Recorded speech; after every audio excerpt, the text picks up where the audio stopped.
If you walk into a room and no one notices, it's not the room that failed you. It's the energy you refuse to carry.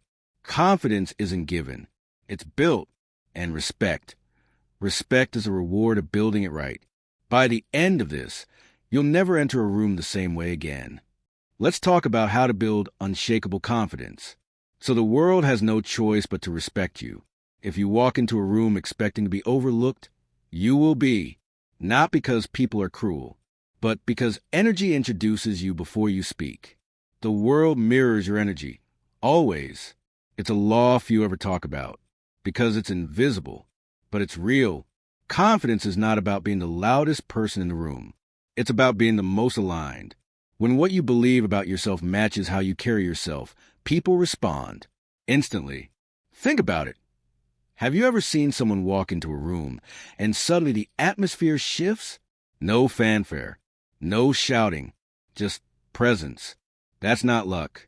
That's trained energy. Let me tell you a story. There was a young man, early in his career, brilliant on paper, but invisible in person. He'd attend meetings full of ideas, but barely spoke. And when he did, it came out weak, unsure, like he was apologizing for thinking. One day, a mentor pulled him aside and said, "Your ideas are strong, but your energy asks people to ignore you." It was a punch to the gut, but he listened. He didn't change his voice. He changed his beliefs. He practiced walking into a room like he belonged. Not cocky, not fake, just present. Over time, he noticed something strange.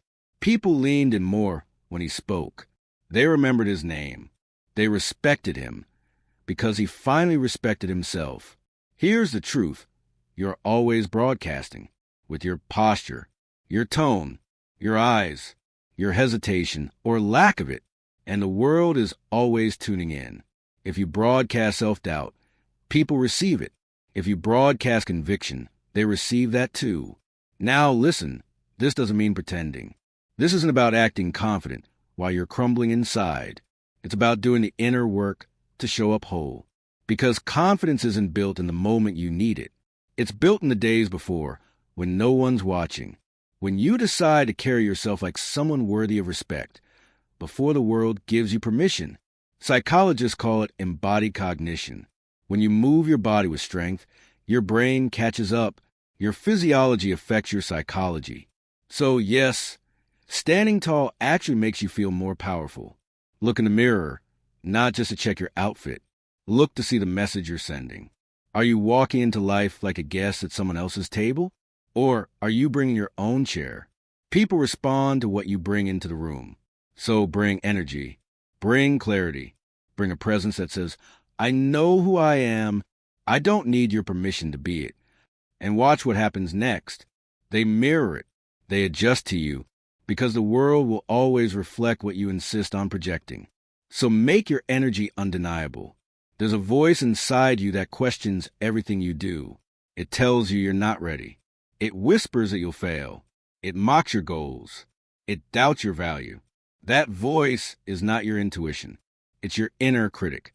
And if you don't learn to silence it, it will silence your potential. Here's what most people don't realize. That voice wasn't born inside you. It was planted. A careless comment from a parent. A teacher who told you to be realistic. A classmate who laughed when you tried. Over time, those voices became your voice. You repeated them until you started believing them. And belief, once internalized, becomes identity.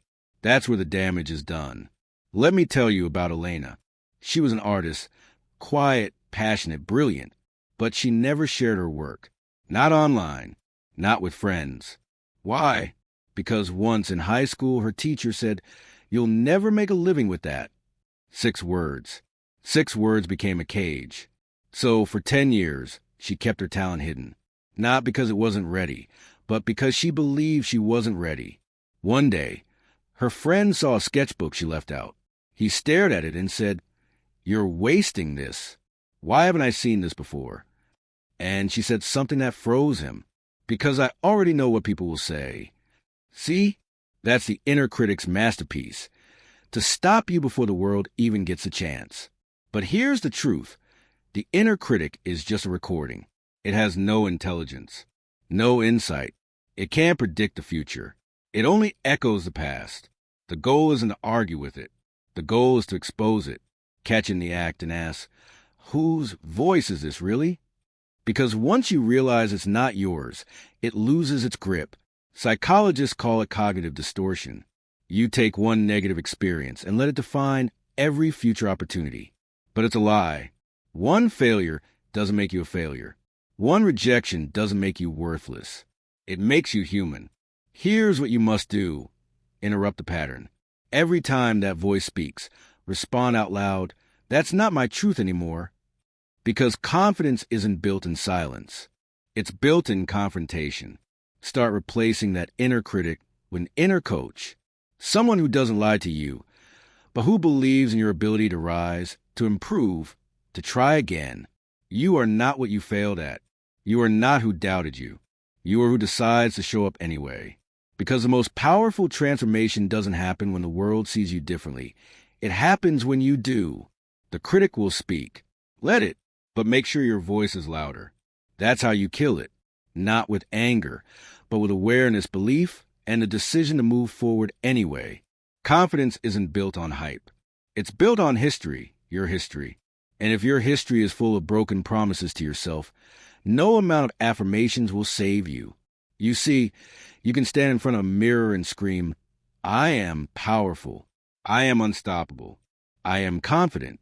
But deep down, if you know you skipped the work, if you know you ran from hard things, your nervous system remembers.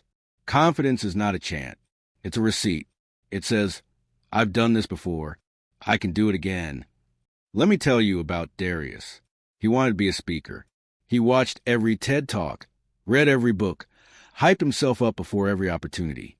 But when the moment came, his hands shook. His voice cracked. Why? Because he had the desire, but not the evidence. He hadn't practiced. He hadn't bombed enough times to get comfortable in discomfort. His brain had nothing to anchor belief to. Now here's what he did differently. He started small. 2-minute videos. 1-minute open mics. He filmed himself every day, even when it sucked. And slowly, something changed. He started collecting wins.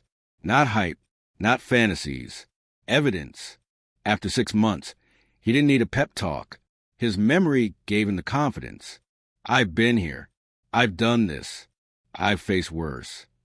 That's how confidence works. You earn it in the dark, when no one's watching. When it's just you, your discipline, and your decision to keep going. The brain loves proof. And every time you show up for yourself, you give it more. Every early morning. Every workout you didn't skip. Every hard conversation you didn't avoid. That's evidence. Stack it high enough, and belief becomes automatic. The opposite is true, too.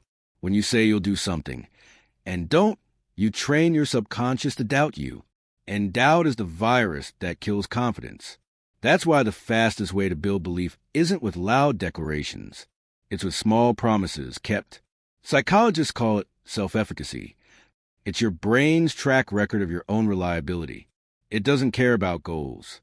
It only cares about patterns. And you get to decide what pattern you repeat.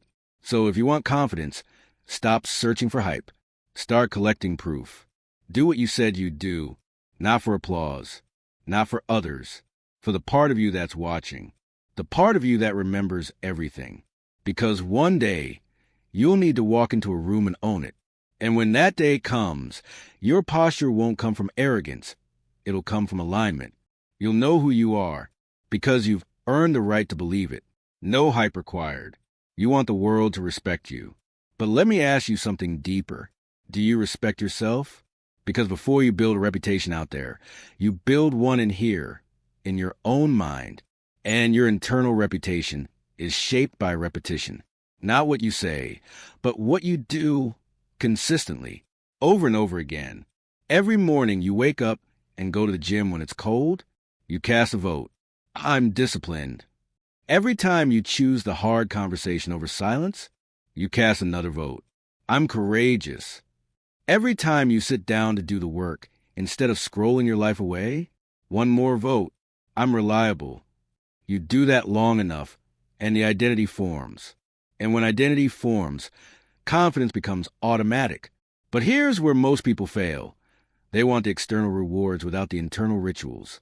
They want people to see them as powerful, but behind closed doors, they break every promise they make to themselves. And they wonder why the confidence never comes. Let me tell you a story. There was a man named Marcus, brilliant, charming, ambitious, but he never followed through. He'd start project with fire and finish with excuses. Always had a new idea. Always talked a big game. But deep down, he knew the truth. He didn't trust himself.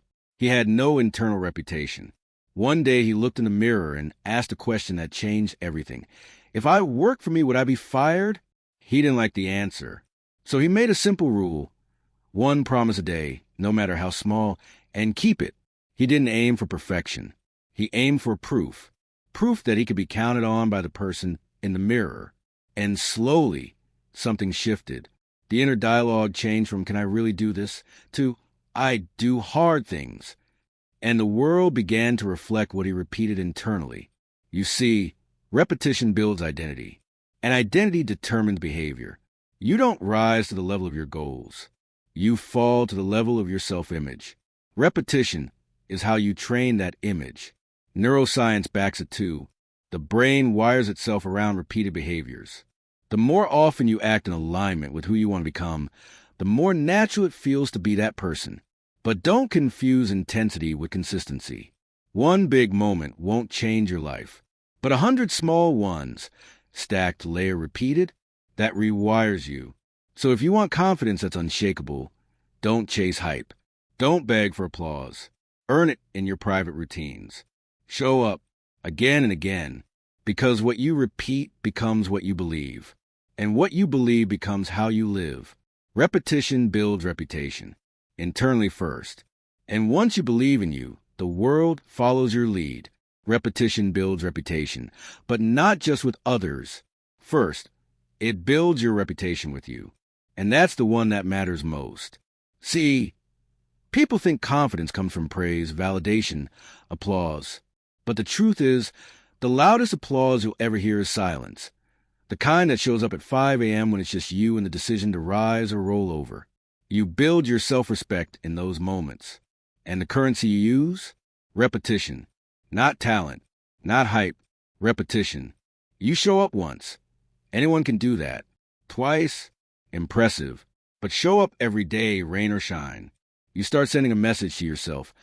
I'm the kind of person who finishes what I start. That message becomes identity. Let me tell you about Julian. He was overweight, tired, always second-guessing himself. He had big dreams, but no traction. He didn't feel confident. Not because he lacked ability, but because he'd broken too many promises to himself. So he stopped dreaming and started tracking. One simple act a day. A walk. A glass of water. A journal entry. Tiny wins. Repeated. 30 days in, something shifted. He wasn't just doing healthy things. He was becoming someone healthy. He didn't just act like a leader. He began to see himself as one. Why? Because he had evidence. And repetition is evidence. Now here's the part people miss. The world doesn't give you confidence. It reflects it. But reflection follows repetition. Psychologically, this is about neural encoding. Your brain is constantly asking, who are we becoming? And every repeated action is an answer. Skip enough workouts. Delay enough projects. Avoid enough hard conversations. And your mind files that away as your standard. But every time you take action, especially when it's inconvenient, you raise your internal standard. And when that standard rises, so does your self-image. And when self-image rises, respect follows. Internally first, then externally. Don't wait for the world to believe in you. Make it impossible not to. The formula is simple. Not easy, but simple. Repeat what builds you. Break what breaks you. You don't need to be perfect. You need to be predictable to yourself. Be the person who does what they say every single day. Because the real war isn't between you and the world. It's between who you are and who you promise yourself you become. And repetition is how you close that gap. So repeat the right things. Repeat what aligns with the highest version of you. until your reputation with yourself becomes bulletproof.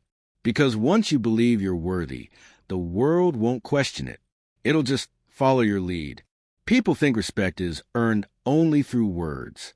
But I'll tell you something most never realize. The most powerful part of your communication is silent. It's not what you say. It's how you show up. Your body speaks. Your eyes speak. Your voice speaks. Before a single word leaves your mouth. And if you don't master the silent language, you'll lose influence before you ever open your mouth. I remember a young man, smart, ambitious, had all the right words. But when he walked into a room, he slouched, eyes darted around. Voice barely rose above a whisper. People didn't ignore him because he lacked talent. They ignored him because his presence said, "I don't believe I belong here." And you can't lead if your presence whispers doubt. Now let's talk psychology. The brain makes a judgment in milliseconds. It looks at posture, pupil dilation, tone, rhythm. It asks, can I trust this person? Are they confident? Are they credible? And you don't get a second chance to answer. Confidence, respect, leadership, they don't begin with your resume. They begin with your spine. Stand up, not stiff, not aggressive, but intentional.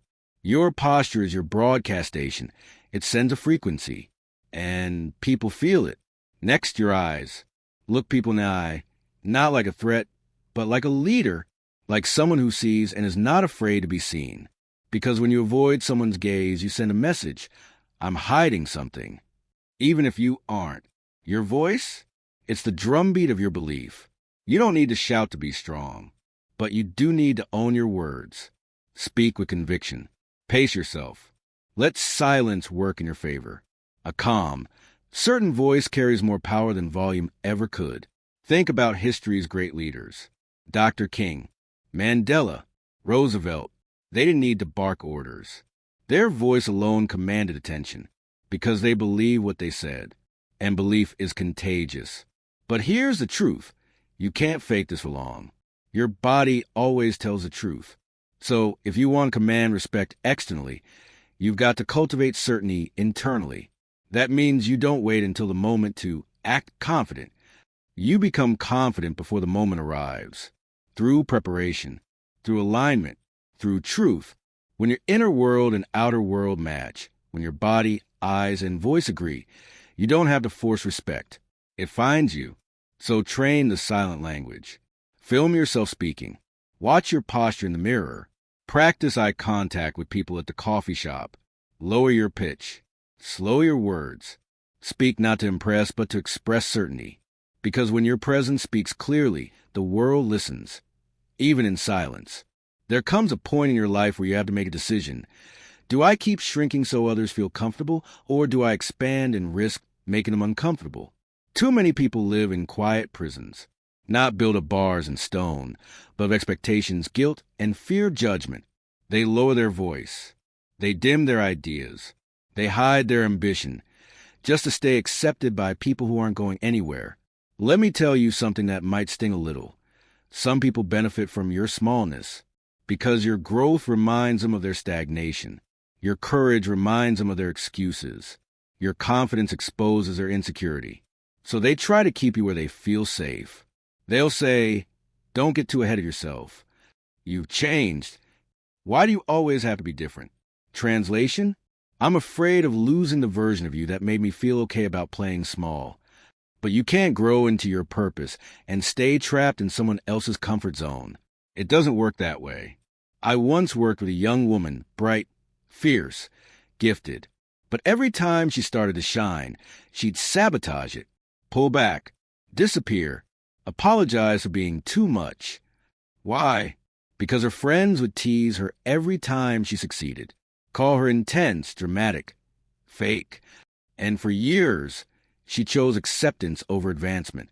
Until one day, she said, I'm done editing myself to fit inside someone else's fear.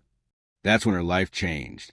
She found new rooms, bigger minds, people who didn't just tolerate her light, they needed it. Because here's the truth. The people you shrink for today will not be the people clapping when you rise tomorrow. Psychologically, we crave belonging. It's wired into our survival instinct. But when belonging demands the death of your potential, it becomes poison. You don't owe anyone your silence, your mediocrity, your lowered standards, just so they don't feel insecure in your presence. You want confidence? Stop negotiating your greatness. Stop asking for permission to be powerful. You don't need to apologize for dreaming bigger.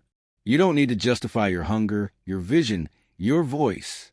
You need to walk into rooms without bending your back to fit under ceilings that were never built for you. Because the moment you stop shrinking, you give others permission to stand taller too. Be the example. Be the disruption. Be the one who said, no more playing small. Because your life doesn't change when people finally accept you. It changes the moment you accept that you were never meant to fit in. You were born to stand out. You don't need permission to be powerful. But most people are still waiting for it. Waiting for approval. Waiting for applause. Waiting for someone to come along and validate their voice before they use it. Let me tell you the truth. No one's coming. There is no committee. No authority figure. No magic moment. If you're waiting for someone to tap you on the shoulder and say, you're ready now, you'll be waiting your whole life. That mindset was planted in us early. Follow the rules. Raise your hand. Ask before you speak. Be polite. Be humble. Don't make waves. But somewhere along the way, that conditioning turns deadly. It trains us to believe that power must be granted, that we have to earn the right to take up space. But power isn't given. Power is claimed. And the moment you stop asking for permission is the moment your life begins to accelerate. I knew a man once, bright, capable, full potential, but he always played it safe, held back in meetings, downplayed his ideas. He said, I don't want to come off too confident. I don't want to rub people the wrong way. You know what happened? Someone less talented, but more certain, took the lead. Why? Because the world rewards certainty, not capability. Psychologically, we respect what we perceive as confident, even if it's flawed, and we overlook brilliance that's wrapped in doubt. You might have genius in your mind, gold in your spirit, but if you whisper when you should declare, the world walks past you. Now I'm not talking about arrogance. I'm talking about alignment, knowing who you are, standing on it, speaking from it, without waiting for consensus. You got to stop outsourcing your worth. You got to stop shrinking your truth just to be liked. Because every time you ask for permission to shine, you reinforce the lie that you're not enough without someone else's stamp of approval. One of the most powerful decisions you will ever make is a decision to stop asking. Stop asking, is this okay? Start asking, is this true for me? Stop wondering if they'll approve. Start acting like you were born for this. Because you were. Your power doesn't need to be explained. It needs to be expressed. And once you make peace with your own voice, you'll no longer fear who might not like the sound of it. The world doesn't change when powerful people speak. It changes when ordinary people stop waiting and start owning who they are. So today, draw the line. Make the decision. Step into rooms like you belong, because you do. And stop asking for permission to be the person you already are. Respect doesn't start on the outside. It begins in the quiet moments, when no one's watching. When you look in the mirror and ask, do I like the person I see? Because until you respect yourself, you'll always be chasing approval from people who don't even respect themselves. People don't treat you the way you deserve. They treat you the way you allow. And what you tolerate teaches. You can have the best clothes, the loudest voice, the biggest dreams. But if deep down you don't value yourself, it will leak into everything. Your posture, your tone, your choices, your relationships. You will unconsciously train the world to handle you with disregard. I once knew a man, talented, humble, generous. But he let people walk all over him. In meetings, he'd defer. In friendships, he'd overextend. In love, he'd lose himself. Why? Because somewhere along the way, he equated being nice with having no boundaries. He confused self-respect with selfishness, and the world took his silence as consent. Until one day, he reached a breaking point, not with anger, but with clarity. He said, I'm not mad they don't respect me. I'm mad I trained them not to. From that day forward, he changed, not with noise, but with energy. He showed up differently. He stopped over-explaining. He stopped tolerating half-effort. He started setting standards and enforcing them. And guess what happened? The world responded. Not overnight, but undeniably. People stood straighter around him, spoke more carefully, leaned in, because when you carry yourself with quiet conviction, the world takes note. Self-respect is magnetic. Psychologically, people mirror your self-concept. They take cues from your behavior. If you keep putting yourself last, they'll do the same. If you show you won't stand up for yourself, they won't either. But when you walk with unshakable internal standards, without arrogance, without apology, you don't need to demand respect. You command it. You don't get respect by shouting. You get it by showing you respect your time, your boundaries, your values, your mission. And when others see that, it subconsciously communicates. This is someone who knows their worth. This is someone I need to treat carefully. Self-respect isn't loud. It's a quiet, unwavering agreement you make with yourself. I will no longer betray myself to please others. So if you want the world to treat you better, start by treating yourself better. Speak kindly to yourself. Set standards you actually uphold. Show up for your goals like they matter. Because when you do that consistently, you'll notice something incredible. You won't need to chase validation. It will start following you. Respect flows from the inside out. Build it within and watch how the world adjusts its tone around you. Confidence isn't about being loud. It's not about having the biggest voice in a room or the most flashy presence. Confidence is quiet, but it speaks volumes. Confidence doesn't have a shout to be heard. It just stands its ground and says, I'm here and I'm not leaving. You see, most people confuse confidence with arrogance. They think if you're not making a scene, you must be insecure. But true confidence doesn't need a spotlight. It's unapologetic. It doesn't explain itself. It doesn't seek validation. It simply exists strong and steady. I remember a story about a young woman named Sarah. She was brilliant, driven, and fiercely intelligent, but soft-spoken. In meetings, she would sit quietly, watching others make noise. People assumed she wasn't confident because she didn't speak up like the loudest people in the room. But when Sarah spoke, when she chose to say something, every head turned. Her words carried weight because they were grounded in knowledge, truth, and self-assurance. She wasn't trying to be heard. She was being herself, and that's what made her powerful. Psychologically, we're taught that confidence is something you perform, that it's something you have to prove. But in reality, the most confident people are the ones who have no need to prove anything. They don't chase applause. They don't need everyone's approval because they know they're enough, exactly as they are. You've seen it, right? The person who enters a room doesn't speak loudly, but commands attention. They don't jump in every conversation. They don't need to be the loudest voice. Yet, everyone listens when they speak. Why? Because they don't seek approval. They simply own their space. I had a mentor who taught me this valuable lesson. He was never the loudest in the room. He never tried to dominate conversations. But when he spoke, every word was deliberate. Every action was intentional. And there was no hesitation. No apology. He wasn't rude or dismissive. He just knew his worth and lived in alignment with it. It was that quiet certainty that made him magnetic. Now, think about your own life. Are you apologizing for your greatness? Do you downplay your accomplishments so you don't make others feel uncomfortable? If you're always second-guessing your own power, you'll never fully tap into it. Because confidence is not something that needs to be justified. True confidence is grounded in self-respect. When you respect yourself, you don't need to ask for permission to exist. You simply are.